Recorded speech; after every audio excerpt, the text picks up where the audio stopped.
ఈ సమయంలో దేవుని వాక్యాన్ని మనం ఈ గత 10 సంవత్సరాల దేవుని వాక్య బోధ పరిచర్యలో, అందులో కూడా కాపరి పరిచర్యలు, అంటే కొంత ప్రభు మందని, ప్రభు గొర్రెలను కాస్తూ దేవుని అతి పవిత్రమైన పరిశుద్ధమైన వాక్కుని, సత్యవాక్కుని బోధిస్తున్న ఈ పరిచర్యలో ఎన్నో ఆటుపోట్లు పరిస్థితులు వచ్చాయి. కానీ ప్రభు పిలుపు గొప్పది కాబట్టి ప్రభువుని వెంబడిస్తున్న కొద్దీ ప్రభు ధైర్యం, నిబ్బరము, కాపుదల, భద్రతనిచ్చి తన పరిచర్యలో ముందుకు నడిపిస్తూనే ఉన్నారు. ఎక్కడ కూడా ప్రభు బాధ్యత లేని రీతిగా నన్ను ఉండనివ్వకుండా నన్ను ఎప్పటికప్పుడు సరిచేస్తూ తన సేవలో బాధ్యతగా ముందుకు నడిపిస్తూ ఉన్నారు. అలాగే ప్రభు కూడా మిమ్మల్ని బాధ్యతగానే తీర్చిదిద్దుతాడు తప్ప ఏదో నిర్లక్ష్యంగా, ఏదో అక్రమంగా మనల్ని పెంచి పోషించే ప్రభు ఏమాత్రం కూడా కాదు. మనం ఇంకోటి కూడా గమనించాలి. ఏంటి అని అంటే, ఇదంతా జస్ట్ ఇంట్రడక్షన్ కోసం చెప్తున్నాను, ప్రభు ఆత్మ ప్రేరేపణతో. ఇంకోటి ఏంటి అని అంటే, ప్రభువుని ఎరిగిన మనం ప్రభు ఎలా ఉంటాడో అని మనకు ఒక అవగాహన ఉంది కదా. కానీ అలాగే ఉంటాడని మాత్రం అనుకోవద్దు. మనకు తెలిసింది చాలా తక్కువ ప్రభు గురించి. తండ్రి, కుమార, పరిశుద్ధాత్మని గురించి మనకు తెలిసింది చాలా తక్కువ. నేను అనుకున్నట్టే దేవుడు ఉంటాడు, నేను అనుకున్నట్టే ఆయన పరిపాలిస్తున్నాడని అనుకోవద్దు. మనకు తెలియంది చాలా ఉంది, అపరిమితమైన విషయాలు ఉన్నాయి. కాబట్టి ఇటు భయభక్తులతో మనం ముందుకు వెళ్దాం. మూడో విషయం ఏంటి అంటే, ఈరోజు చాలామంది పుట్టారు, బ్రతికారు, చనిపోయారు. ఈరోజు ఈ క్షణం చాలామంది బ్రతికి ముందుకు కొనసాగుతున్నారు. రాబోయే కాలంలో ఇంకొంతమంది చనిపోతారు. అయితే ఆయుష్కాలము అనేది దేవుడు ఎందుకు ఇచ్చాడు మనకి? పూర్వం ఇంచుమించు ఒక దశాబ్దం బ్రతికేవారు. ఇంచుమించు 2969 సంవత్సరాలు బ్రతికాడు మెతుషెల్లా. 930 సంవత్సరాలు బ్రతికాడు ఆదాము. అన్ని సంవత్సరాలు ఆయుష్కాలం ఉండేది పూర్వం. పడిపోయిన ఈ మానవ వ్యవస్థలో, పడిపోయిన ఈ దేవుని సృష్టిలో మానవుడు బ్రతికిన ఆయుష్కాలము ఇంచుమించు ఒక శతాబ్దము. 1000 సంవత్సరాల కాల గమనంలో మానవుడు బ్రతికేవాడు. ప్రళయానికి ముందు, జల ప్రళయానికి ముందు. ఆ తర్వాత ఆయుష్ కుదించబడ్డది. రాను రాను తగ్గుతూ ఈరోజు అధిక బలము ఉన్న ఎడల 80, 90, 100 సంవత్సరాలు మనం బ్రతుకుతున్నాం. That's God's gift for us. అయితే ఈ ఆయుష్కాలం దేనికి? ఈ ఆయుష్కాలము మనము బట్ట కడుతున్నది దేనికి? మనము బ్రతుకుతున్నది దేనికి? 30 సంవత్సరాలు ఉండి పాడైపోయే బిల్డింగుల కోసమా? లేదా మరొక 70 సంవత్సరాల ఆయుష్కాలాన్ని కని వారిని పెంచి వారిని పెద్ద చేసి వారు కూడా ఒకరోజు మట్టికి అప్పగింపబడినందుక? అసలు ఈ ఆయుష్కాలంలో పరమార్థం ఏంటి? అసలు ఎందుకు బ్రతుకున్నాం? ఎందుకు జీవిస్తున్నాం? ఎందుకు మనము ఈ ఆయుష్కాలం అనేది దేవుడు మనకి ఇచ్చారు అని గనక క్షుణ్ణంగా ఆలోచిస్తే, నేనే దేవుడినని బహు జాగ్రత్తగా మీరు నన్ను తెలుసుకొని, ఆదికాండం నుండి ప్రకటన గ్రంథం వరకు క్షుణ్ణంగా నేనే దేవుడినని తెలుసుకొని, నేనే సార్వభౌముడునని తెలుసుకొని, మీరు ఈ లోకంలో, ఈ దుష్టుడి యొక్క లోకంలో, దుష్టుడి నుండి మిమ్మల్ని మీరు భక్తి జీవితంలో కాపాడుకుంటూ విశ్వాస యాత్రలో ముందుకు కొనసాగి కన్ను మూసినప్పుడు నిత్యత్వము అనే గొప్ప జీతము, కిరీటము నేను మీకు ఇస్తాను అని దేవుడి ఆయుష్కాలం ఇచ్చాడు. చాలా సింపుల్ అండి. The mystery of human origin, మానవ జీవితం యొక్క ఉనికికి మర్మం ఏంటి అని అంటే, ఈ భూమి మీద మనం ఎందుకు బ్రతుకుతున్నాము అని అంటే, నేనే దేవుడినని తెలుసుకోవాలి. తండ్రి, కుమార, పరిశుద్ధాత్ముని యొక్క ఉనికిని మనము పసిగట్టి తెలుసుకొని పశ్చాత్తాపడుతూ ఆదాము అవ్వమ్మ చేసిన ఆ పొరపాటు మనం చేయకుండా పశ్చాత్తాపడుతూ దైవత్వంలో ఎదుగుతూ దైవత్వములో మనల్ని మనం అమర్చుకుంటూ దైవ స్వభావము పాలివారమగుటూ మనం ముందుకు వెళ్ళాలి. ఇందుకే మనకు ఆయుష్కాలం ఇచ్చాడు. ఈ పనిని మనం చేస్తున్నప్పుడు మనకేం కావాలో దేవుడు మనకి ఇస్తారు. లైఫ్ చాలా సింపుల్గా ఉంటుంది. దేవుడు ఒక నిత్యత్వపు ప్రణాళిక కలిగి ఆదికాండం 1వ అధ్యాయాన్ని రూపకల్పన చేశారు. నేను ఒక నిత్య లోకాన్ని సృష్టిస్తాను. ఒక భూమిని, ఆ భూమి మీద పొడి నేల, ఆ పొడి నేల మీద ఒక ఏదేను అనే ప్రాంతం, ఆ ప్రాంతంలో తూర్పు దిక్కున ఒక తోటను నాటుతాను. అందులో నేను నేల మట్టితో చేసిన నరుడిని నేను ఉంచి, ఆ నరుని పక్కటి ఎముకలో నుండి ఒక స్త్రీని తీసి తనకి భార్యగా ఇచ్చి వారిద్దరిని నేను ఫలించమని ఆజ్ఞాపిస్తాను. ఈ ఫలింపులో వారు పిల్లల్ని కంటారు. నొప్పి లేని ప్రసవము, నొప్పి లేని స్త్రీకి నొప్పి లేని ఆ డెలివరీ సిస్టమ్ని దేవుడు అనుగ్రహించాడు. అబద్ధాలు లేని, మోసాలు లేని, మరణము లేని, ఫలానా పండు పాడవుతుంది అనే పరిస్థితి లేని లోకం అది. ఇప్పుడు అలా కాదు, అన్ని ఆపోజిట్. మామిడి పండు ఉందంటే 2 రోజుల్లో కులిపోద్ది. ఆ మామిడి కాయ పండు అవనందుకు కూడా న్యాచురల్గా అవనివ్వం, మనం మందులు చల్లి దాన్ని పండు చేస్తాం. అన్ని కృత్రిమమైన పరిస్థితులు ఈరోజు మనవి. కానీ దేవుని ఆ రోజు ఆ సృష్టి ఉద్దేశం ఏంటి అని అన్ని మనం కనుక గమనిస్తే, everything is so fresh and everything is not decomposing. ఏది కూడా అక్కడ డీజనరేట్ అవ్వట్లేదు, అక్కడ డికంపోజ్ అవ్వట్లేదు, అక్కడ పాడయ్యే పరిస్థితి ఏది ఆదికాండము 1-2 అధ్యాయంలో లేదు. నిత్యత్వపు లోకం అది. ఆదాము అవ్వ నిత్యులుగా ఉండాలి, వాళ్ళకి పుట్టే పిల్లలు నిత్యులుగా ఉండాలి. ఎందుకు ఉండాలి నిత్యులుగా? దేవుడు నిందలు పాట పాడాం కదా, పరిశుద్ధ పరిశుద్ధ పరిశుద్ధ. వరదూతలైనా నిన్ను వర్ణించగలరా? వర్ణించలేరు. యాక్చువల్గా దూతలు దేవుడిని వర్ణించలేరు. మీకు తెలుసో తెలీదు? ఎందుకంటే దూతలకు దేవుడి యొక్క గుణగణాలన్నీ తెలియవు, అంత ఇన్ఫర్మేషన్ లేవు. అందుకే దేవుడు మనల్ని సృష్టించుకున్నారు. దేవుడు అంటే ఏంటో మనకి రుచి చూపించాలని.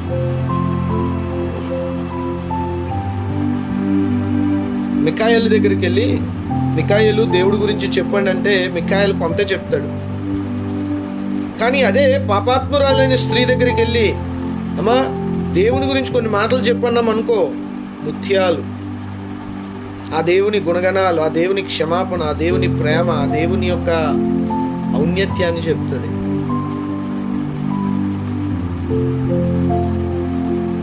రక్తస్రావంతో పట్టబడ్డ స్త్రీ, ఆవిడని వెళ్ళి కదిపామనుకోండి, అబ్బో నా ప్రభు ఎంత గొప్పోడో అని చెప్తుంది. కానీ ఏ దూతను మీరు కదిపినా దూతలు చెప్పలేరు. మికాయేలు చెప్పలేడు, గబ్రియేలు చెప్పలేడు మనం చెప్పినంతగా. అందుకే ఆ దేవదూతలు మనల్ని తొంగి చూస్తున్నారంట. అబ్రహాం జీవితం ఈరోజు ఎలా గడిచింది? ఈరోజు ఉదయం లేచాడు అబ్రహాం దేవుడిని ఎలా ఎత్తుతున్నాడు, దేవుడిని వెతికే ప్రయత్నంలో ఎన్ని ఇబ్బందులు పడుతున్నాడు అబ్రహాము శారీరకంగా ఎన్ని శ్రమలు పడుతూ దేవుడిని ఎతికే ప్రయత్నంలో ముందుకెళ్తున్నాడు. అవి నోట్స్లు రాసుకుంటుంటాయి దేవదూతలు. ఇప్పుడు నా చుట్టూరు నాకు 2 దేవదూతలను ఇచ్చాడు ప్రభు. ఇటో ఎక్కడో నిలబడ్డారు, వాళ్ళు నాకు కనపడలేదు, వాళ్ళకి నేను కనపడుతుంటాను.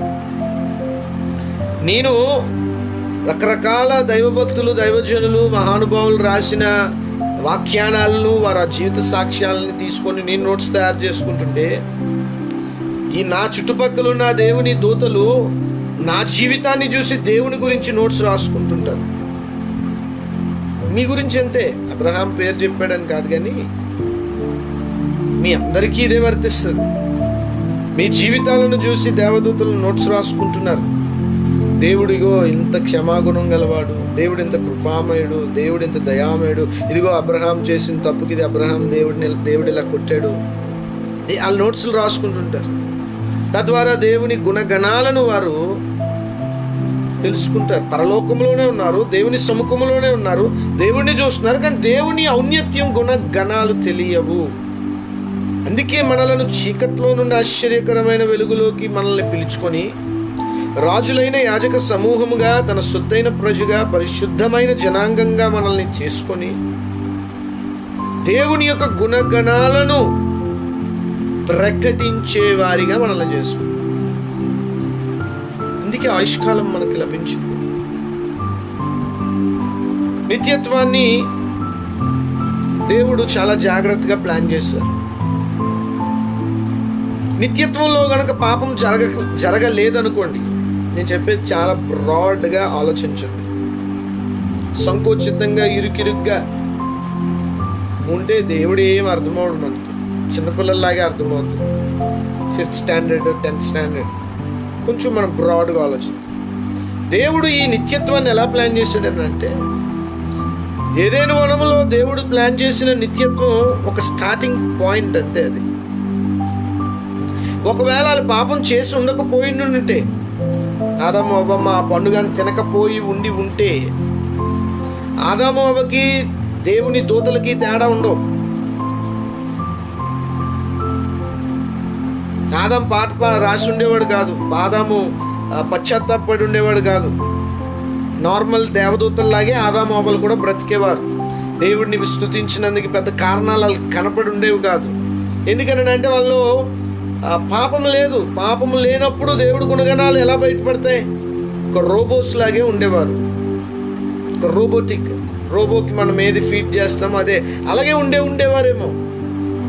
కానీ ఎప్పుడైతే వారు పాపం చేశారు, దేవుడు నిత్యత్వపు ప్రణాళిక, ఎందుకు ఆ తోటలో ఆ చెట్టు, ఇవన్నీ ఎందుకునంటే మానవుడు తప్పు చేసి దారి తప్పిన తర్వాత, దారి తప్పిన మానవుడిని తిరిగి కృపామయుడు చేర్చుకుంటారు కదా. ఈ చేర్చుకునే ఈ ప్రక్రియలో మానవుడు దేవుడిని అపరిమితంగా స్తుతిస్తాడు. ఎన్ని పాటలు రాస్తుంటారు ఇప్పటికీ? భూమి పుట్టి ఈరోజు 6020 సంవత్సరాలు అయింది కదా బైబిల్ లెక్క ప్రకారం. దైవజనులు ఎన్ని పాటలు రాస్తుంటారు? ఆదాం ఎన్ని పాడి ఉండాలి? హేబేలు దైవభక్తుడు ఎన్ని పాటలు పాడి ఉండాలి?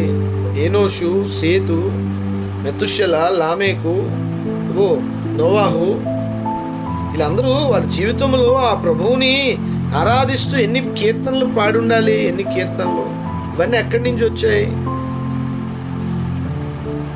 ఇలా పాపము చేస్తూ ప్రభు క్షమాపణ పొందుకుంటూ విరిగి నలిగిన హృదయంలో దేవుని ఎదుట పశ్చాత్తాపడుతూ ఆయా కాలాల్లో భక్తులు మరణించారు, ప్రభువులో నిద్రించారు. నిద్ర, మరణం అనే ఊతపదం మనకు వస్తున్నప్పటికీ కూడా బిబ్లికల్గా అది నిద్ర. మానవ తెలుగు భాషలో మరణము, వాక్యానుసారంగా అది నిద్ర. ఎందుకు నిద్ర? ఎందుకంటే వీరు మరలా నిత్యత్వంలో లెగబోతూ ఉన్నారు. ఎందుకంటే వీరు మరలా ఆదికాండం 1-2 అధ్యాయాల స్థితికి రాబోతున్నారు. ప్రియ దేవుని బిడ్డలారా, దేవుని నిత్యత్వపు సంకల్పం మనం గమనిస్తే ఎంత ఆశ్చర్యం, ఎంత అద్భుతం. అందుకే ఆదికాండం మనకు చాలా బాగా అర్థం అవ్వాలి. దేవుని నిత్యత్వపు ప్రణాళికను గమనించాం. స్టెప్ బై స్టెప్ ఎంత కన్స్ట్రక్టివ్గా మనల్ని తీసుకెళ్తున్నారు. దేవుడు పాపమునకు కర్త కాదు. దేవుడు పాపము కావాలని మనుషుని చేత చేయించలేదు. మళ్ళీ అది కూడా చెప్పాలి. మానవుడే దాన్ని కోరుకున్నాడు. దేవుడు మానవుడికి స్వేచ్ఛనిచ్చాడు. ఆ స్వేచ్ఛలో మానవుడు పాపాన్ని కోరి తెచ్చుకున్నాడు తప్ప పాపం చెయ్యాలని ఆ చెట్టును అక్కడ పెట్టలేదు. మానవుడికి స్వేచ్ఛనిస్తాను అని మానవుడికి 2 పెట్టాడు. జీవం మరణాలు అక్కడ పెట్టాడు. మానవుడు మరణాన్నే కోరుకుంటాడని సార్వభౌముడైన దేవుడికి ముందే తెలుసు. అయినప్పటికీ ఆయన చిత్తం వేరేది కదా. ఆయనకి ఏంటి? నిత్యత్వపు ప్రణాళిక ఒకటి ఉంది. కొన్ని వేల సంవత్సరాలు, ఇంచుమించు ఇప్పటికి 6020, ఇంకా ఎన్ని సంవత్సరాలు అవుతుందో ప్రభు రాకడికి. ఆ తర్వాత మళ్ళీ 1000 సంవత్సరాల పరిపాలన ఉంది. సో దేవుడికి ఒక డిజైన్ ఉంది, ఒక సిస్టమ్ ఉంది, ఒక ప్లాన్ ఉంది, ఒక కన్స్ట్రక్టివ్గా ఆయన తీసుకెళ్తున్నారు.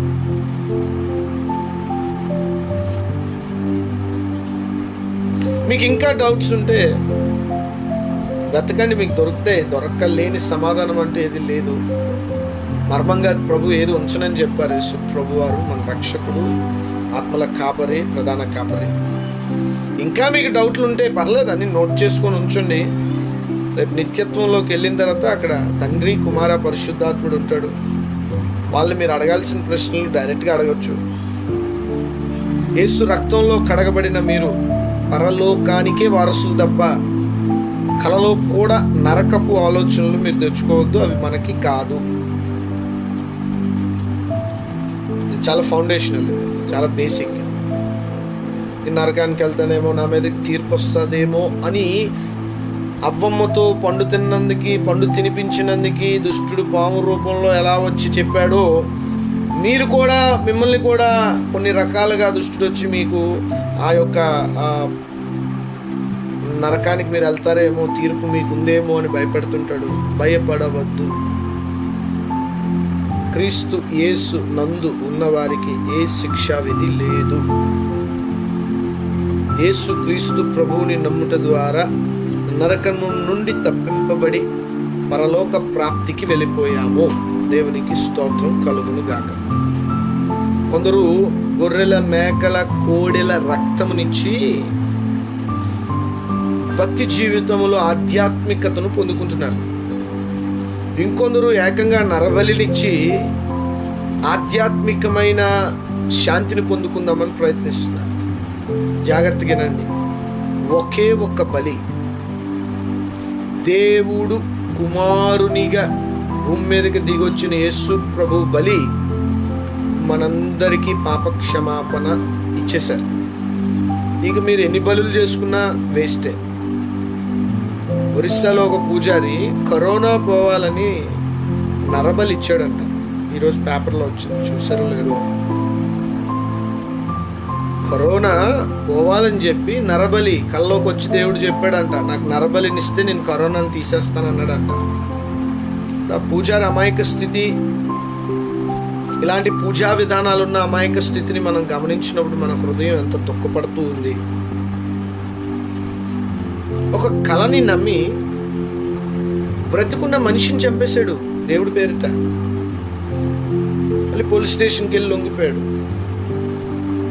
మనం ఎలాంటి భూమి మీద ఉన్నాం? దానికి కారణం ఏంటి? ఆది దంపతులైన ఆదాము అవ్వ చేసిన అతిక్రమము. ఆది దంపతులు, ఆదిలో పరమాత్ముడు చేసిన దంపతులు, వీరు చేసిన అతిపెద్ద అవిధేయత క్రియ ద్వారా వాళ్ళు పడిపోయారు. వాళ్ళిద్దరూ వాళ్ళని తప్పు చేయించిన సాతాను పడిపోయాడు. ఉపయోగపడిన పాము పడిపోయింది. భూమి శపించబడ్డది. ఈరోజు వాక్యం ధ్యానిస్తుంటే భూమే కాదంట, సర్వ సృష్టి కూడా డీజనరేట్ అవుతూ ఉందంట. అందుకే రాబోయే రోజుల్లో మహావేంద్రముతో, అంటే వేడితో, అంటే సృష్టి కూడా సూర్యుడిలో సునామీ అంట.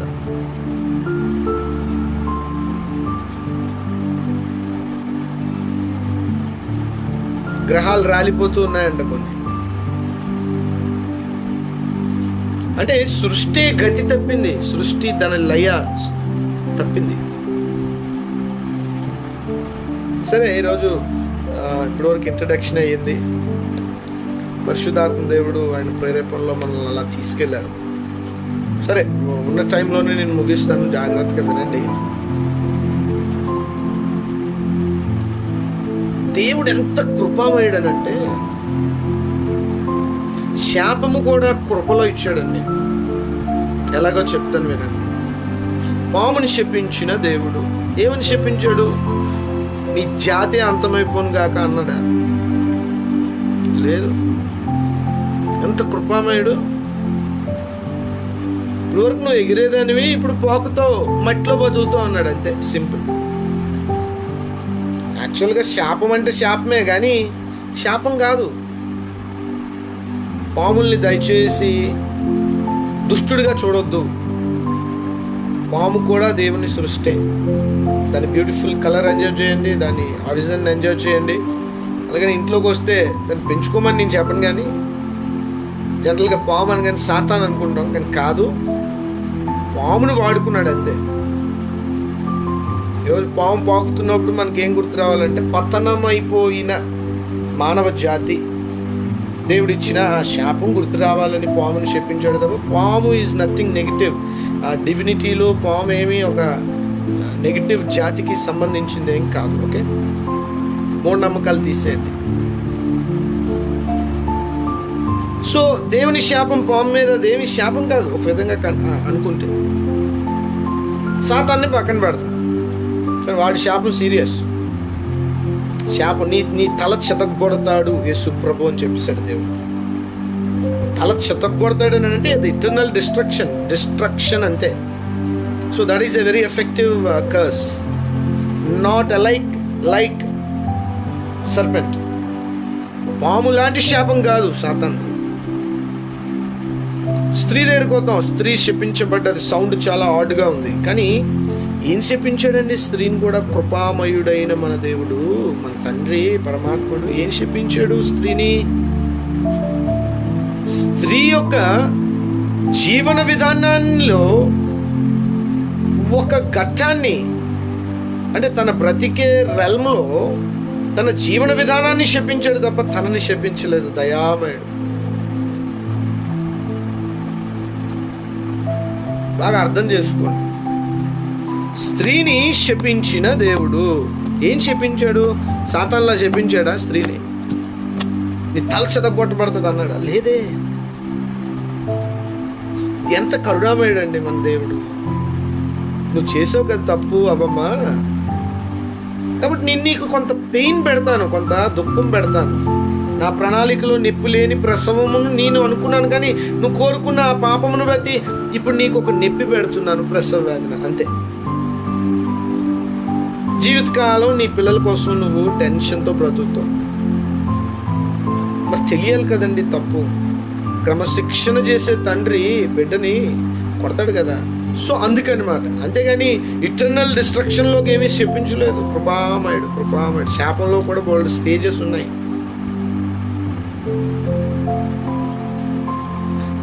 శాపంలో రెండో భాగం ఏంటంటే నీ భర్తని నువ్వు డామినేట్ చేద్దామని ప్రయత్నిస్తావు, కానీ నీ భర్తే నిన్ను డామినేట్ చేస్తాడు. ప్రతి భార్య భర్తని వాంఛ అనే మాట ఉంది కదా. వాంఛ అంటే యాక్చువల్గా ఏంటనంటే దాని మూల భాషలోకి వెళ్తే చాలా డిక్షనరీలు, చాలా ట్రాన్స్లేషన్స్ని నేను పరిశోధించాను.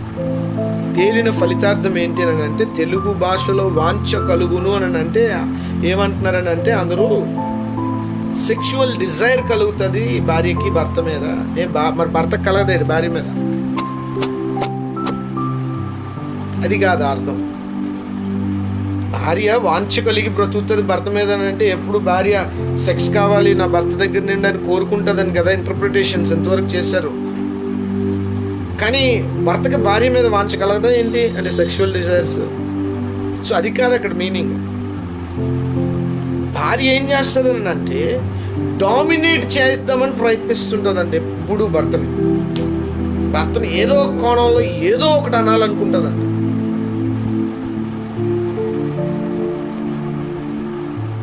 ఉల్లిపాయలు తెమ్మంటుంది. ఉల్లిపాయలు తెస్తే ఏంటి ఉల్లిపాయలు ఎలా ఉన్నాయి, వాటిని నిన్ను మోసం చేసాడు, నువ్వు ఎక్కడో కళ్ళు పెట్టుకొని కొన్నావు ఉల్లిపాయలు అంటది. మీరు భర్తగా మీరు ఎంత మంచి పని చేయండి, భార్య ఏదో ఒకటి అంటది. అది భర్త హ్యూమర్ బట్టి ఆ సిచ్యువేషన్ డీల్ చేస్తారు. కొందరు భర్తలు హ్యూమర్ ఎక్కువ ఉంటుంది, వాళ్ళు ఏం చేస్తారంటే ఆ భార్య అన్న మాటని చాలా హాస్యాస్పదంగా తీసుకుని తిరిగి భర్త భార్యని ఏలుతాడు. శాపంలో రెండో భాగం ఏంటంటే భార్య always try to dominate husband. మీరు ఏమనుకోవద్దు ఇలాగ అంటారు. భార్య ఎప్పుడు భర్తని తొక్కు పెట్టాలని ప్రయత్నిస్తుంది. కానీ దేవుడు ఇచ్చిన కర్సులో ఒక భాగం ఏంటనంటే భార్య నువ్వు భర్తని ఎంత డామినేట్ చేసినా భర్త నిన్ను డామినేట్ చేస్తాడు. This is the divine curse of the lord. Every wife want to control his husband, but husband will dominate wife. ఇది అర్థం చేసుకుంటే నిజంగా అంటే మన జీవితాల్లో చాలా అన్యోన్యమైన దాంపత్యాన్ని మనం కలిగి ఉండొచ్చు. ఎవ్రీ వైఫ్, కొందరు అమాయకంగా ఉంటారులేండి, అంటే డిమ్గా ఏ విషయంలో కూడా నిర్ణయం తీసుకోలేని డిమ్ స్థితిలో కొందరు ఉంటారు స్త్రీలు. అలాంటి వాళ్ళని మనం ఇంకా వాళ్ళంతే, వాళ్ళ స్థితి అంతే, వాళ్ళ మానసిక శారీరక స్థితి అంతే, వాళ్ళు మనం ఏమనలేం. కానీ జనరల్గా ఒక శారీరక ఆరోగ్యంలో ఉన్న ఒక భార్య భర్తను ఎప్పుడు కంట్రోల్ చేయాలనుకుంటుంది, కానీ భర్తకి తెలియకుండానే భర్త భార్యని కంట్రోల్ చేస్తుంది. ఇది స్త్రీ మీద ఉంచిన శాపం. దీన్ని శాపం అందామా అసలు ఏ విధంగా శాపం ఇది? సాతాన్నేమో నీ తల చెదగొడతానని చెప్పించింది దేవుడు, అవ్వమ్మనేమో తల చెదగొడతానని చెప్పలేదు. నీకు నీ బిడ్డను కనేటప్పుడు నువ్వు నొప్పి, ఆ బిడ్డలు పెరుగుతున్నా నీకు నొప్పి, బాధ, దుఃఖం ఒక పక్క, రెండో పక్క నీ భర్తని నువ్వు ఎప్పుడు తొక్కేద్దామని చూస్తావు, కానీ భర్త నిన్ను తొక్కేస్తాడు. అంటే శాపంలో భాగాలేవి. మళ్ళీ దైవత్వపు కోపురంలోకి వచ్చేటప్పటికి బావినాలి శాపగ్రస్తమైన కుటుంబం ఇలా ఉంటుంది. భర్తని ఎక్కి తొక్కేద్దాం అనుకున్న భార్య, ఆ భార్యని ఎలాగో తొక్కేస్తాడు భర్త. ఇది శాపగ్రస్తమైన కుటుంబం, ఆధ్యాత్మిక కుటుంబం కాదు, రక్షణలోకి వచ్చిన కుటుంబం కాదు, ఇది జనరల్ కుటుంబాలు.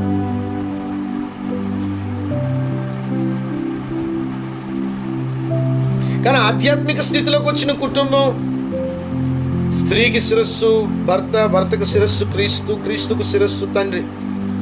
ఈ ఒబీడియన్స్ లో బ్రతుకుతారు ఆధ్యాత్మికతలో. ఒకవేళ ఆధ్యాత్మికతలో కూడా ఇలాంటి పరిస్థితులు ఉన్నాయి అని కానీ మీకు అనిపిస్తే, అప్పుడప్పుడు ఆడు వచ్చి పలకరిస్తుంటాడు కదా, దానికి ఇంకేముంది, ఆడికి పని పాట, సిగ్గులేనోడు, అబద్ధములకు జనకుడు, వాడు వచ్చి పలకరిస్తుంటాడు చక్కటి కాపురాల్లోకి. మరి మన యోబు గారి దగ్గరికి రాలేదా? వస్తుంటాడు. కాబట్టి డీల్ చేయండి భక్తి జీవితంలో, ప్రార్థన శక్తితో, వాక్య శక్తితో, పరిశుద్ధాత్మ శక్తితో, పునరుద్ధాన శక్తితో, సువార్త శక్తితో ఆ పరిస్థితులను జయించండి అంతే. అదేమి పెద్ద దానికి లాయరు, దానికి పోలీసు, దానికి పంచాయతీలు అక్కర్లేదు. భక్తి జీవితంతో అంతా డీల్ అయిపోద్దండి. భార్యాభర్తలు మోకాళ్ళు వేయండి, ఈకే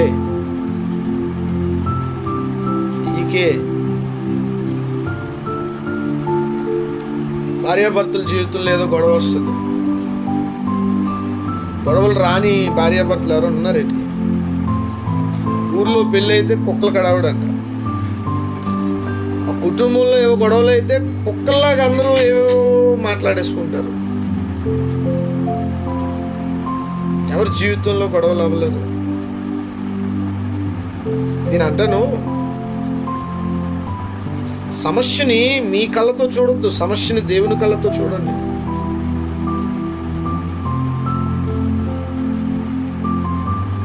చాలా లైక్లు వచ్చేస్తున్నాయి, దేవునికి స్తోత్రం. కానీ సత్యాలండి. సమస్యని దేవుని కళ్ళతో చూడండి. చూడలేకపోతే కళ్ళు మూసుకోండి. పని పాడు చేయొద్దు. దేవుని పనిలో కాలు పెట్టద్దు. కారుమారు చేసేస్తాడు దేవుడు. దేవుడితో పెట్టుకోవద్దు. దేవుడు కొడితే తట్టుకోలేము. మనిషి కొడితే ఏమాత్రం కొట్టగలడు, బలం ఉన్నంత వరకు కొడతాడు, బలం అయిపోయిన తర్వాత అయిపోయింది. దేవుడు కొడితే కోలుకోలేము. సో దేవుని పనిలో మనం కాల్ పెట్టద్దు. God can deal everyone. దేవుడు అందరినీ డీల్ చేస్తారండి. బట్ నేనంటాను, భార్యాభర్తల జీవితంలో ఏమన్నా మీకు చిన్న చిన్న ప్రాబ్లమ్స్ అండి, మీకు చెప్తాను, దేవుడే నిత్యత్వపు ప్రణాళికలో పాపం అనే ప్రణాళికను పెట్టుకున్నాడు. దేవుడికి తెలుసు సిన్ అనేది జరుగుతుందని దేవుడికి తెలుసు. ప్రతి భార్యాభర్తల వ్యవస్థలో కూడా సమస్యలు రాని కుటుంబం ఏదుంది? కొందరు సమస్యను బయటికి రానివ్వకుండా ఎవరి దారి వాళ్ళది. కొన్ని సమస్యలు బయటకు వస్తాయి. జస్ట్ వైఫ్ అండ్ హస్బెండ్ మోకాలు వేయండి. పెళ్లి రోజు జరుపుకున్న వాళ్ళు, బర్త్డేస్ జరుపుకున్న వాళ్ళు, ఎప్పుడైనా భార్యాభర్తలు మీరు చేతులు పట్టుకొని చేతులు పట్టుకొని డెస్పరేట్గా పెళ్ళిని ప్రారంభించిన ఆ ఆది దేవుడును మీరు ఏమన్నా అడిగారా ఎప్పుడన్నా?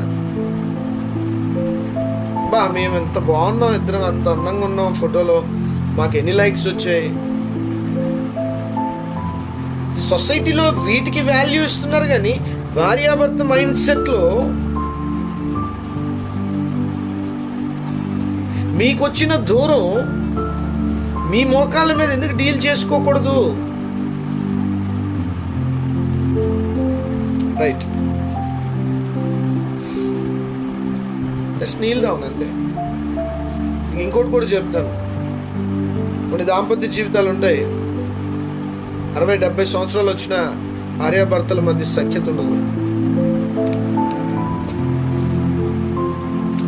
మళ్ళీ అలా అనే మాట ఏంటంటే, ఇక మా మధ్య సఖ్యత రాదండి, ఉండదండి. అయితే మీకు తెలియని విషయం ఒకటి చెప్తాను నేను ఈరోజు. శాపమే మీ మీద ఇంకా ఎలుబడి చేస్తుంది. ఆదికాండం 3:16 మీ మీద ఎలుబడి చేస్తుంది. ఎఫ్ఎస్సి 6వ అధ్యాయము, కొలస్సి 3వ అధ్యాయము, ఇంకా ఏవైతే మ్యారేజెస్ గురించిన బ్లెస్సింగ్స్ ఉన్నాయో ఆ వాగ్దానాలు మీ మీద ఎలుబడి చేయటం లేదు. మీరు సాతాన్ని గెలిపిస్తున్నారు. యాక్చువల్గా మీ మధ్య వాడున్నాడు. అందుకే భార్య భర్త మీద గౌరవం ఉండదు, భర్తని తిరిగి మాట్లాడుతుంటది. భర్త ఏది చెప్పినా భర్తని ఏదో ఒకటి డూ అని గౌరవం లేని పదాలు. అంటే భార్య అక్కడ డామినేట్ చేస్తుంది భర్తని. భర్త ఇంకా భార్య డామినేట్ చేయలేక ఏం చేస్తున్నాడంటే వదిలేసి తన పని తాను చేసుకుంటున్నాడు. అది శాపము. శపించిన దేవుడు శాపానికి విరుగుడు కూడా ఇచ్చాడు. శాపంలో ఉండిపోమని కాదు, దానికి విరుగుడులు ఉన్నాయి బైబిల్లో. నేను అంతే శాపాలు చెప్పి వదిలేట్లే కదా, శాపానికి విరుగుడులు ఉన్నాయి. సో వైఫ్ అండ్ హస్బెండ్గా లోబర్చుకోండి మీ వాగ్దానాన్ని, మీ స్వతంత్రతను మీరు లోబర్చుకోండి. మోకాళ్ళు వేయండి భార్యాభర్తలారా, ఉదయమే లెగండి. ఉదయం లెగకపోవడం దురాత్మ మీకు ఇస్తున్న బద్ధకం. ముందు లెగిసేలా ప్రేయర్ చేసుకోండి, సిద్ధపడండి. భార్యాభర్తలు ప్రేయర్ చేసుకోండి, బిడ్డ గురించి ప్రేయర్ చేయండి. సాతాను దేనికి భయపడతాడని అంటే దేవుని మీద ఆధారపడే బిడ్డకు భయపడతాడు. నేను ప్రసంగం చేస్తున్నాను కానీ అంతరంగంలో నేను దేవుడి మీద ఎంత ఆధారపడుతున్నానో దానికి భయపడతాడు. మోకాళ్ళు వేసే భక్తుడికి భయపడతాడు. భార్యాభర్తలు కలిసి ప్రార్థించే కుటుంబానికి ఆడు భయపడతాడు. ప్రేయర్ చేయండి. Don't try to dominate each other. భార్య భర్తని డామినేట్ చేసినా, భర్త భార్యని డామినేట్ చేసినా అది శాపంలో భాగం.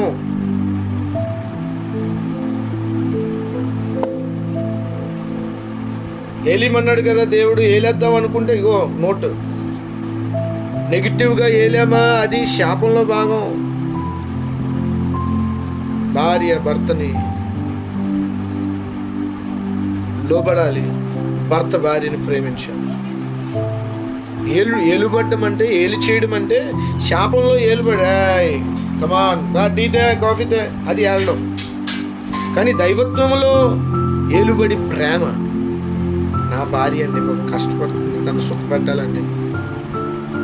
భార్యని పడుకుంటే సంతోషించే భర్త, వారికి మంచి ఆరోగ్యం కలగాలనే భర్త ప్రేమ. ఇది దైవికమైన కుటుంబం అలా ఉంటుంది.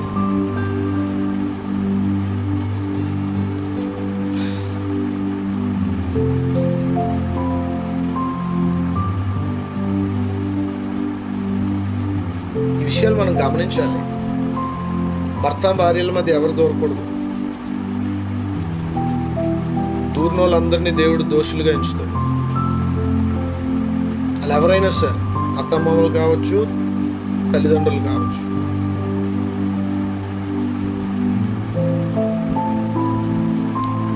భార్య భర్త అభివృద్ధిలోకి రావడం ఇంపార్టెంట్. వాళ్ళు కొన్ని బంధకాల మధ్య ఉండడం ఇంపార్టెంట్ కాదు. దేవుడు ఏంటంటే వాళ్ళని ఫ్రూట్ఫుల్ అవ్వమన్నాడు, వాళ్ళని అభివృద్ధి చెందమన్నాడు, వాళ్ళని విస్తరించమన్నాడు, వాళ్ళని నిండించమన్నాడు, వారిని లోబర్చుకోమన్నాడు. అది ఇంపార్టెంట్. ధర్మశాస్త్రం ఏం చెప్తుందో తెలియదు, చాలా మంది బోధించేస్తుంటారు ఈ రోజుల్లో. సీనియర్స్కి సీనియారిటీకి వాళ్ళ దగ్గర ఏం నేర్చుకోరు, అన్నీ నాకే తెలుసున్నట్టుగా ఏవో బోధిస్తుంటారు. పేరెంట్స్ని వదిలి రాకూడదు అంటారు. పోనీ పేరెంట్స్తో ఉండి చేస్తున్నది ఏంటి? ఏ పేరెంట్ ఈరోజు ఎవరి కాలు ఇండిపెండెంట్గా ఉన్నారు పేరెంట్స్? దేవునికి స్తోత్రం. వాళ్ళ తల్లిదండ్రులకు మంచి ఆరోగ్యం ఇచ్చాడు దేవుడు. తల్లిదండ్రులు మంచం పెడితే అప్పుడు వదిలి రాకూడదు వాళ్ళని. అంటే చాలా బ్రాడ్గా మనం ఆలోచించాలండి. సంకోచితంగా ఆలోచిస్తే అన్ని తప్పులే మనకి. దేవునికి స్తోత్రం కలుగును గాక, దేవునికి మహిమ కలుగును గాక. కాబట్టి ఈ విషయాలు మనం చాలా జాగ్రత్తగా అర్థం చేసుకుందాం. భార్యాభర్తలుగా బ్రతకడం చాలా ప్రాముఖ్యం, అర్థం చేసుకుందాం. సరే, ఈరోజు వాక్యానికి వద్దాం. 17వ వచనం. చాలా టైం అయిపోయింది ఈరోజు. ఎంత టైము?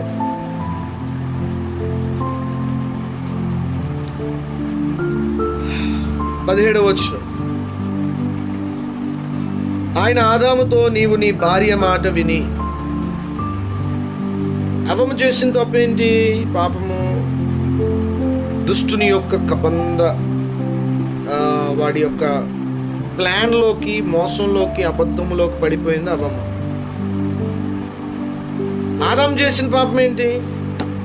మోసంలోకి పడిపోయాడు, అబద్ధంలోకి పడిపోయాడా? లేదు. మరి దేనిలోకి పడిపోయాడు? అదిగో ఒక రాయబడి ఉంది, నీవు నీ భార్య మాట విని. ఆదాము ఎవరి మాట వినాలి? దేవుని మాట వినాలి. భర్తకి శిరస్సు ఎవరు? యేసు ప్రభు. భార్యకి శిరస్సు ఎవరు? ఆదాము. భార్య భర్త మాట విన్నదా? ఇక్కడ ఆదాము మాట విన్నదా? అవ్వమ్మ వెళ్ళలేదు. ఆదాము యేసయ్య మాట విన్నాడా? ఇక్కడ వినలేదు. ఎవరి మాట విన్నాడు? డిజంటిగ్రేట్ అయిపోతుంది చూసారా. ఆదామేమో తనకి శరీరమైన అవ్వమ్మ మాట విన్నాడు. అవ్వమ్మేమో ఎవరి మాట ఉంది? తనకంటే కిందన ఉండాల్సిన సాతాను మాట విన్నాడు. పైకెక్కటం లేదు, వీళ్ళు కిందకి వెళ్ళిపోయారు. భార్య మాట విని పాపము చేసిన ఆదాము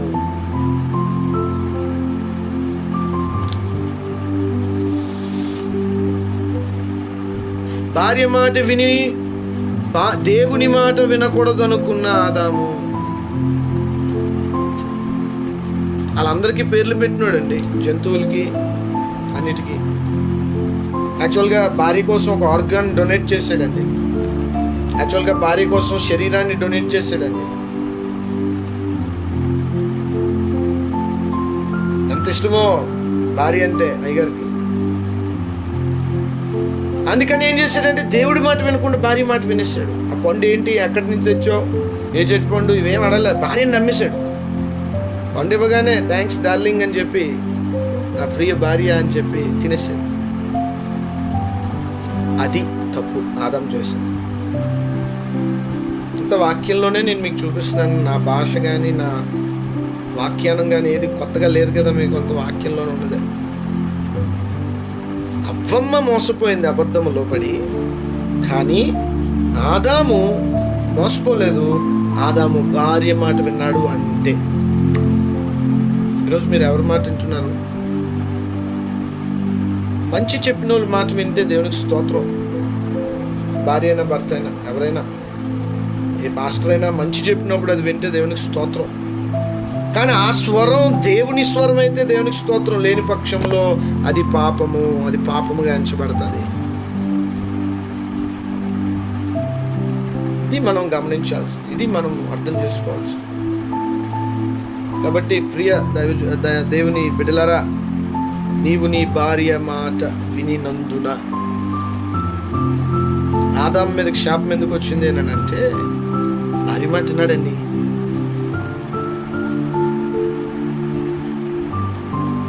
చాలా మంది భార్యలు కంప్లైంట్ చేస్తుంటారు నాకు,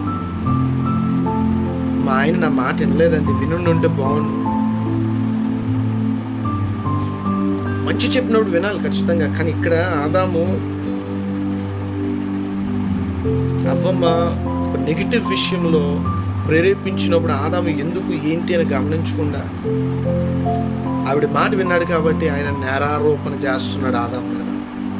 నువ్వు నీ భార్య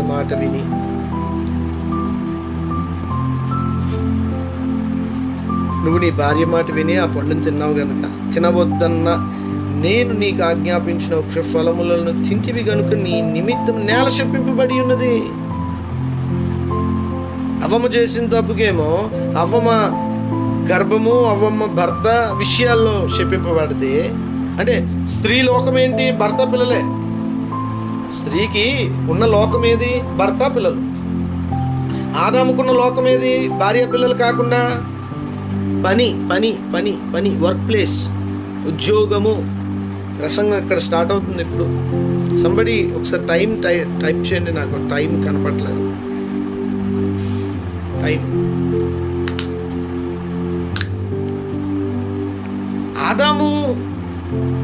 ఆదాముని శపించుటకు కారణము భార్య మాట విన్నాడని. నెగిటివిటీలో ఈ భార్య మాట విని పాపము చేశాడు ఆదాము. ఈ ఆదాము మీదకి వచ్చిన శాపం ఏంటంటే భార్య మాట విన్నందుకు నేల శపించబడ్డది.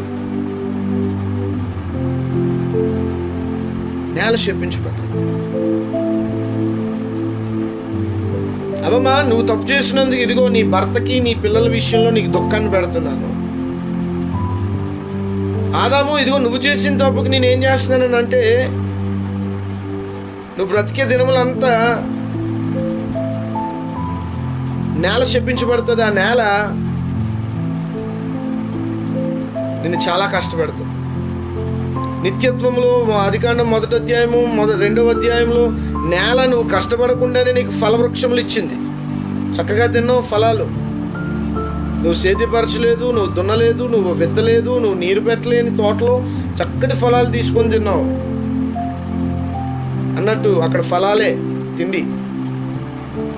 1, 2 అధ్యాయాలు నిత్యత్వంలో బార్లీ లేదు, గోధుమలు లేవు, ఈ పంట ఈ వృక్ష అంటే ఏమంటారు వ్యవసాయంలో పండించేవేవి లేవు. వ్యవసాయం అనేది ఎప్పుడు వచ్చిందంటే శాపం తర్వాత వచ్చింది, అదే పాపం తర్వాత. ఓకే, దానికి ముందు చెట్టు ఫలాలనే తిని బతికేవారు హ్యాపీగా. ఇప్పుడు ఆదాముతో అంటున్నాడు, నువ్వు చేసిన తప్పును బట్టి నీ ఉద్యోగాన్ని నేను శపిస్తున్నాను. నవ్వమ్మ, నువ్వు చేసిన తప్పును బట్టి నీ లోకం భర్త పిల్లలు వాళ్ళని శపిస్తున్నాను. ఐ మీన్ టు సే, వాళ్ళకి నీకు ఉన్న బంధములో నిప్పిని పెట్టి బాధను పెట్టి నిన్ను శపిస్తున్నాను. పాము, ఇదిగో నువ్వు ఈ పాడు పని చేసావు కాబట్టి ఇదిగో నువ్వు పాక్కొని మట్టిలో బతుకుతావు, ఇది నీకు శాపం. ఇంకా దుష్టుడి సంగతి మీకు తెలుసు. వాడిని ఏకంగా ఎటర్నల్ డిస్ట్రక్షన్లోకి ప్రభు పంపించేశాడు. తినొద్దని పండు తిన్నావు కాబట్టి ఇదిగో ఆ నేల శపించబడ్డది. నేలలో నుంచి వచ్చిన పండే కదా అది, అందుకే ఇగో ఆ నేలనే శపించేస్తున్నాను. ఫ్రీగా వచ్చింది, ఇలా చక్కగా తెంపుకొని తిన్నావు కదా, ఇక నువ్వు తెంపుకొని తెంపినందుకు అలా ఉండదు నీ పరిస్థితి. చెమటోర్చాలి అగోని రాయబడి ఉంది అక్కడ. ప్రయాసముతో నీవు బ్రతుకు దినములన్నీ దాని పంట తిందు. ప్రయాసము. ఎందుకు ఈరోజు పురుషులారా మీ ఉద్యోగంలో మీకు ప్రయాసం? ఇప్పుడు ఈ వాక్యం లైవ్ వింటున్న మీరు చాలా మంది ఉద్యోగస్తులు ఉన్నారు కదా, మీ ఉద్యోగంలో నాకు ఫుల్ సాటిస్ఫాక్షన్ ఉందని చెప్పిన వాళ్ళు ఎవరైనా ఉన్నారా? ఈ భూమి మీద ఎవరు చెప్పరు వాళ్ళ ఉద్యోగంలో నాకు 100% సాటిస్ఫాక్షన్ ఉందని.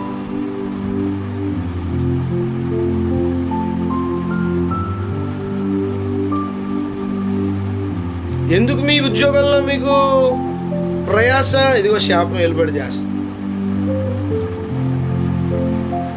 Because there is a curse on your work job, on your workplace.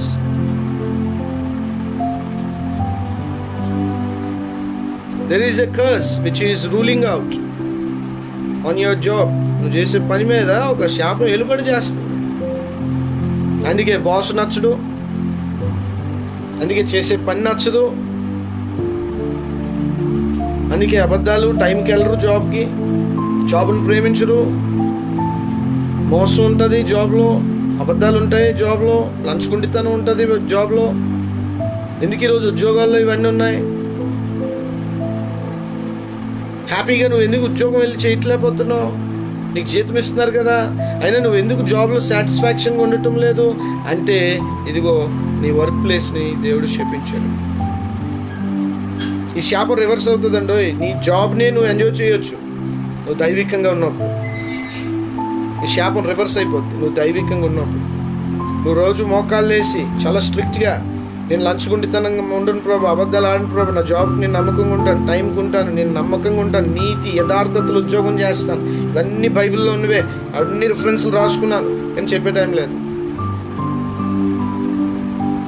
పరదేశి లాంటి నిత్య జీవమున్న ఆ తోటలో ఉంటున్న వాళ్ళు తప్పు చేసి పాపం చేసి నరక కోపంలో అడుగు పెట్టారు. ఈరోజు ఈ భూమి ఏమన్నా పరదేశం ఏంటి? ఎటు నుంచి ఏ మెడత వస్తుందో, ఎటు నుంచి ఏ పురుగు వస్తుందో, తుమ్మితే భయం, దగ్గితే భయం. ఈరోజు రోడ్డు మీద అలాగ వెళ్తే తుమ్మేమనుకో అందరూ అలా చూస్తారు మన కాసి. ఏ రోజు ఎలాంటి స్థితిలో నుంచి ఎలాంటి వచ్చామండి? ఒకప్పుడు ఎయిడ్స్ అంటే వినేవాళ్ళం, భయం, అమ్మో ఎయిడ్సా, అమ్మో ఎయిడ్స్. ప్లేగ్ అని నా చిన్నప్పుడు గుజరాత్లో వచ్చింది, ప్లేగ్, నాకు ఇప్పటికీ గుర్తుంది ప్లేగ్. అప్పుడు అది భయం. ఎబోలా, యాంథ్రాక్స్, ఇప్పుడు కరోనా, ఇప్పుడు తుమ్మికే భయపడాలి. ఇప్పుడు ఎయిడ్స్ అంటే ఇల్లీగల్ సెక్స్ చేసేవాడు భయపడేవాడు, ఇల్లీగల్ సెక్స్ చేయలేనాడు హ్యాపీ. కానీ ఇప్పుడు అలా కాదు, చేసినోడు చేయలేనాడు అందరూ తుమ్మితే భయపడిపోవడం అయిపోయింది. తగ్గితే అయిపోయింది, అది జ్వరం వస్తే అయిపోయింది, అది ఇమ్యూన్ సిస్టమ్ ఏం డౌన్ అయితే అయిపోయిందే. జనాలు ఎవరో ఉరేసుకొని చనిపోయారు చందక వీధిలో. కరోనా వచ్చి హాస్పిటల్ అడ్మిట్ అయ్యాడు. హాస్పిటల్ అడ్మిట్ అయిన తర్వాత క్యూర్ అయిపోయింది, ఇంటికి వచ్చాడు. ఆ కొండ మీద అక్కడ ఒక చర్చ్ మాస్టర్ గారు కూడా ఉన్నారు, పాస్టర్ ఎజ్రా. మేమందరం ఆ ప్రాంతంకి వెళ్ళి బాగా ప్రేయర్స్ అవి చేసేవాళ్ళం అక్కడ. ఆయన డిశ్చార్జ్ అయిపోయి వచ్చాడు. వచ్చిన తర్వాత అందరూ ఒక రకంగా చూస్తున్నారంట ఆయన్ని. మానసిక ఒత్తిడికి గురైపోయి ఉరేసుకొని చనిపోయాడు. పరదేశిలా ఉన్నది ఈ లోకం, నరక కోపంలోకి మార్చివేయబడ్డది ఆది దంపతులు చేసిన తప్పు. నాలే చేశారని వాళ్ళని అనక్కర్లేదు, ఈరోజు మనం కూడా అదే తప్పులు చేస్తాం. ఈ వీడియోని మీరు గిఫ్ట్గా ఇవ్వండి ఎవరికన్నా, వాళ్ళకి చెప్పండి, చాలా జాగ్రత్తగా వినండి ఈ వీడియోని. కుటుంబ జీవితానికి సంబంధించిన చాలా సత్యాలు ఇందులో చెప్పబడ్డాయి. మనిషిని చూడొద్దు, వాక్యాన్ని వినండి, మంచి మనసుతో రిసీవ్ చేసుకోండి అని చెప్పి గిఫ్ట్ ఇవ్వండి ఈ వీడియోని. నీ ఉద్యోగంలో ముళ్ళపొదలు, నీ ఉద్యోగంలో తుప్పలు ఎందుకు మొలుస్తున్నాయి? నీ ఉద్యోగంలో ఎంత కష్టపడుతున్నావు, చేయాల్సిన రీతిలో చేయట్లేదు, దైవికమైన భయంతో చేయట్లేదు. నువ్వు ఏదో చేయాలంటున్నావు, బాస్ కనపడ గుడ్ మార్నింగ్ బాస్ అంటున్నావు, వెనక్కి వెళ్ళిపోయి పోరా అంటున్నావు. యథార్థత లేదు, there is no integrity on your job. బాస్ని బాస్ అంటున్నావు కానీ హృదయంలో నుంచి అనట్లేదు, అంటే చిచ్చుకుంటున్నావు యాక్చువల్గా. కానీ బయటికి boss, hello, good morning, good evening. Boss వెళ్ళిపోయిన తర్వాత మామూలే నీ పని, దొంగ లెక్కలు రాస్తాం.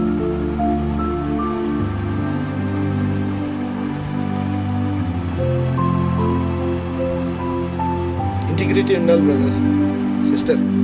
మీ జాబ్లో మీరు బ్లెస్ అవ్వాలి అంటే అక్రమ సంపాదన వల్ల బ్లెస్ అవ్వరు. నా మాటనండి, నీతియుక్తమైన సంపాదన మనల్ని ఆశీర్వాదంలోకి నడిపిస్తుంది. నీతి తప్పద్దు, ప్రభు అదే చెప్తాడు, వర్క్ ఈజ్ వర్షిప్. పనిని ఆరాధించాలంట. నీకు జీతం ఇస్తున్న పనిని నువ్వు ఆరాధించాలి ప్రభువులో. అంటే రోజు ఉద్యోగాన్ని ముందు పెట్టుకొని ఉద్యోగానికి పువ్వులు పెట్టి అది చేయమని కాదు నా ఉద్దేశంలో. Ethics, God's ethic, God's morality, దేవుడిలో ఉన్న నైతికతను నీ ఉద్యోగంలో నీ తోటి ఎంప్లాయీస్కి చూపించు. రారా దొంగలెక్క రాద్దామని, నేను రాయండిరా, నాకు వచ్చే జీతం చాలురా, దొంగలెక్కలు రాయండిరా. నేను నీతి నా పునాది. వాడు దొంగల లెక్కలు రాసి 20,000 ఎక్స్ట్రా సంపాదిస్తాడు, దొంగ లెక్కలు రాయకుండా వీడు 20,000 తక్కువ సంపాదిస్తాడు. ఇద్దరు ఇంటికి వెళ్ళారు. యథార్థపరుడు ముందు దేవుని కానుక తీస్తాడు. కానుక తీసి మిగతాది రేషన్కి అవి ఇవి ఖర్చు పెట్టుకుని, అనవసరమైన ఖర్చులు ఉండవండి, మేకప్లు ఖర్చు ఉండవు, మందు ఖర్చు ఉండదు, సిగరెట్, కైని, గుట్కా ఇవేవి ఖర్చులు ఉండవు, లాయర్లకి ఖర్చు ఉండదు, పోలీసులకు ఖర్చు ఉండదు, హాస్పిటల్స్ ఖర్చు ఉండదు. ఎందుకంటే నీతి వెలుబడి చేస్తుంది కదా. వీడు 20,000 ఎక్స్ట్రా తెచ్చుకున్నాడు కదా అక్రమ సంపాదనతో. వీడికి తాగుడు అలవాటు ఉంటుంది, ఒకవేళ అలవాటు లేకపోతే ఇంకొక అలవాటు ఉంటుంది, అలవాటు లేకపోతే ఇంకొక అలవాటు ఉంటుంది.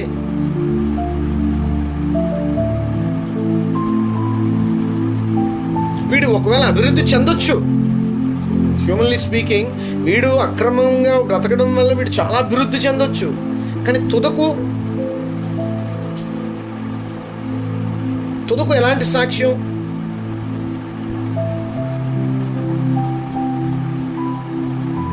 మీ వర్క్ జాబ్ చెప్పించబడ్డం కరెక్టే, కానీ మీరు దైవికంగా ఇందాకలా భార్యాభర్తల గురించి చెప్పాను కదా, చేతులు పట్టి ప్రార్థన చేయమని.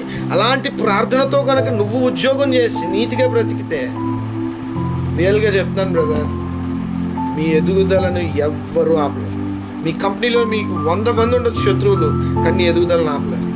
If God start blessing you, who can stop? దేవుడు ద్వారం తెరవగా దాన్ని ముయ్యగలవాడెవడు? దేవుడు మూసిన ద్వారమును తెరవగలవాడెవడు?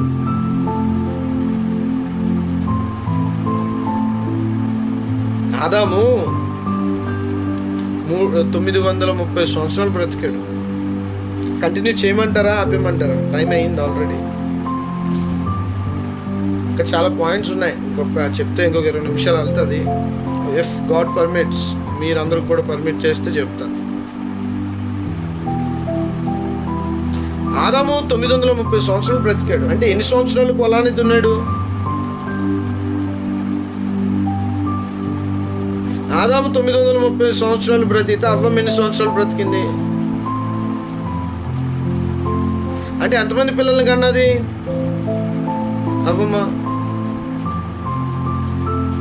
930 సంవత్సరాల్లో అవ్వమ్మ కనిన పిల్లలు ఎంతమంది? అవ్వమ్మ అనుభవించిన నొప్పి ఎంత? ఆదాము ఈ పొలాన్ని దున్నిన పరిస్థితిని గమనించండి. చచ్చే వరకు పని చెయ్యాలి. ఆదాము చనిపోయేదాకా పని చేశాడు. పని పని పని పని వర్క్ అండి, వర్క్ చెయ్యాలి. పాతాళంలోకి వెళ్ళిన తర్వాత ఇంకో there is no work there to do. పని చేయనందుకు అక్కడ ఏం లేదు. ఇంకా పాతాళంలోకి వెళ్ళిన తర్వాత ఏదన్నా ఉంటే ఈ భూమి మీద పని చేయాలి. జాగ్రత్త పని చేయండి, వర్క్ చేయండి బాగా. Work from home, work through phone, work అలాగని వర్కహాలిక్ అయిపోవద్దు. ఎంతవరకు చేయాలి అంతవరకు. ఫ్యామిలీకి ఎంత టైం ఇవ్వాలో ఫ్యామిలీకి, ఆరోగ్యానికి ఎంత టైం ఇవ్వాలో ఆరోగ్యానికి, తిండికి ఎంత టైం ఇవ్వాలో తిండికి, అన్నిటిని డిజైన్ చేసుకోండి, బ్యాలెన్స్ చేసుకోండి.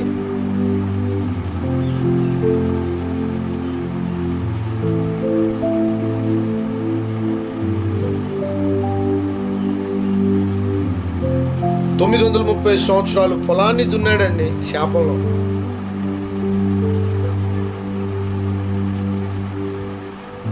కొంతమంది గవర్నమెంట్ జాబ్ వస్తే వాళ్ళకి మహా అయితే 40 yearsలో రిటైర్మెంట్ వచ్చేస్తుంది. సపోజ్ 20 సంవత్సరాల్లో ఉద్యోగం వస్తే 40 ఏళ్ళకి రిటైర్మెంట్. కానీ కొందరు ఉన్నారు మనకు తెలిసిన వాళ్ళే, వృద్ధులు, చక్కటి వయసులో కూడా ఇంకా దే ఆర్ జనరేటింగ్ మనీ, ఇంకా దే ఆర్ జనరేటింగ్ పవర్. వారి శరీరాన్ని ఇంకా పవర్ జనరేట్ చేస్తున్నారు. వాళ్ళని చూసి మనం నేర్చుకోవాలి. 70 సంవత్సరాలు, 72 సంవత్సరాలు, 82 సంవత్సరాలు, 84 సంవత్సరాలు, నాకు తెలిసిన వాళ్ళ గురించి చెప్తున్నాను. They are still generating work, they are still generating money out of their work. Just imagine వాళ్ళకి ఎంత వామ్ వెల్కమ్ దొరుకుతుంది హెవెన్లో. పని దొంగలు. అయ్యో, నీకు అసలు మర్మం అర్థం అవ్వలేదు. అయితే నువ్వు పనిని తప్పించుకుంటున్న దొంగగా ఉంటే నీకు దేవుని ఆశీర్వాదాలు, దేవుడు ఒక రివార్డ్ ఇవ్వబోతున్నాడు. He is preparing a reward for those who are working, that too in a godly manner. దైవికంగా పనిచేసే వాళ్ళకు పరమాత్ముడు ఒక బహుమానాన్ని సిద్ధపరుస్తున్నాడు, ఒక కిరీటాన్ని.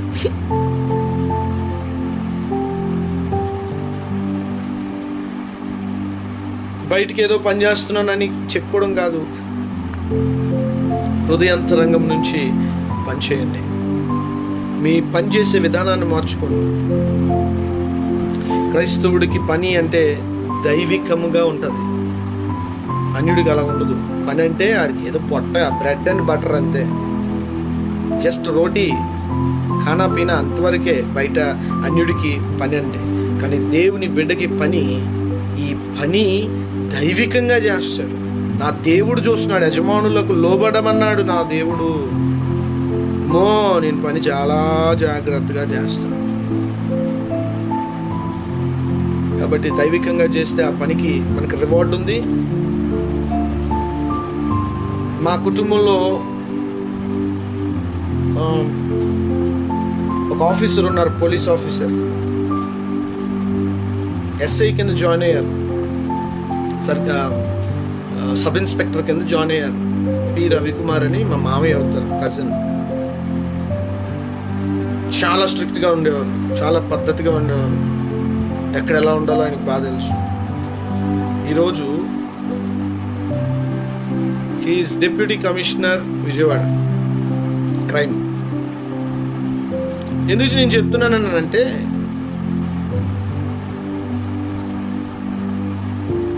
మనిషి నీతి ఆ స్థాయికి తీసుకెళ్తుందండి.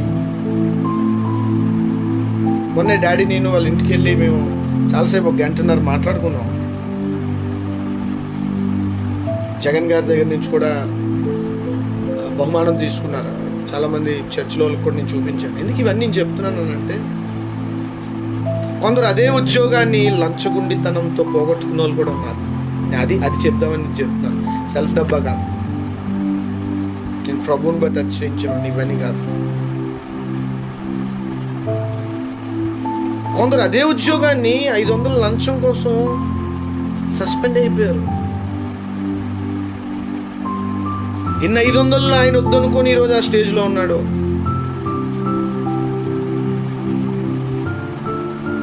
దేవుని బిడ్డలారా, నీతి మనల్ని రక్షిస్తుంది, దుర్నీతి మనల్ని మరణానికి అప్పగిస్తుంది.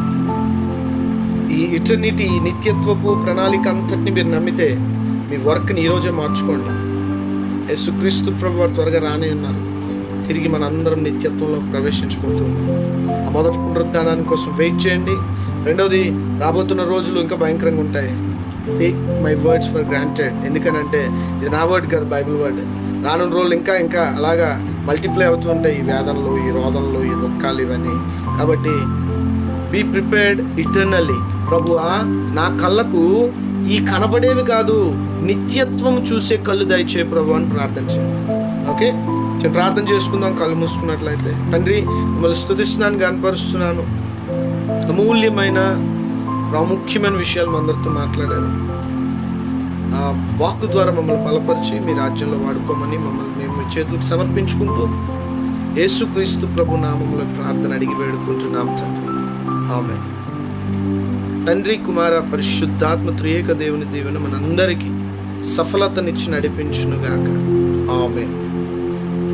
Praise the Lord. షాలోమ్.